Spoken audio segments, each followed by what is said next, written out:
बिस्मिल्लाहिर्रहमानिर्रहीम। अस्सलाम वालेकुम नाज़रीन, अपने चैनल कराम ज़िंदगी में खुश आमदीद कहती हूँ। उम्मीद है अल्लाह रब्बुल आलमीन ने आप सबको बहुत खुश होंगे और ठीक ठाक होंगे। नाज़रीन, आज मैं आपको बताने लगी हूँ बहुत अहम बीमारी के बारे में। वो है नक्सीर का फूटना, जो छोटों में भी होती है और बड़ों में होती है।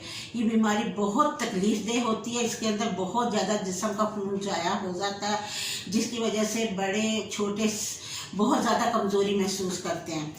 ये एक आजूदा नुस्खा है और घरेलू नुस्खा बहुत अच्छा है। इसके लिए आपने क्या करना है व्यूअर्स, के आपने एक कच्चा नारियल लेना है और आपने इसके 3 इंच के 7 पीस कर लेने हैं। पीस करने के बाद आपने 3 इंच के 7 पीस करने हैं और इसको आपने फ्रिज में रख देना है। आपने रोज़ाना एक पीस लेना है और इसको आराम आराम से चबा चबा के आपने इसको खाना है, निहार लूँ। ऐसा आपने 7 दिन करना है। इंशाअल्लाह ताला इससे नसीर को बहुत ज़्यादा आराम आ जाएगा, बल्कि ये बीमारी ख़त्म हो जाएगी।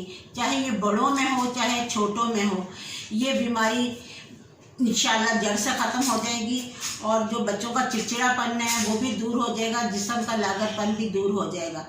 इंशाअल्लाह ताला आपको इससे बहुत जल्दी आराम आ जाएगा। व्यूअर्स, मैं आपके लिए अच्छे अच्छे घरेलू नुस्खे अपने कराम ज़िंदगी में लेके आती हूँ, ताकि आप लोगों को हर किस्म की बीमारी से, जो भी आप लोगों को दरपेश होती है, घर में छोटे छोटे बीमारियां होती हैं, उसके आपको घरेलू नुस्खे मिल सकें। हम वो नुस्खे लेके आते हैं जो हम खुद इस्तेमाल करते हैं और बच्चों पे घर पे हम वो इस्तेमाल शुदा नुस्खे आप लोगों को बताते हैं, ताकि आप भी उस नुस्खों से फ़ायदा उठा सकें। और इसके लिए आप मेरे चैनल को सब्सक्राइब करें, इसको लाइक करें और शेयर करें। बटन को ज़रूर प्रेस करें ताकि मेरी हर नई वीडियो आने वाली का नोटिफिकेशन आपको मिल सके।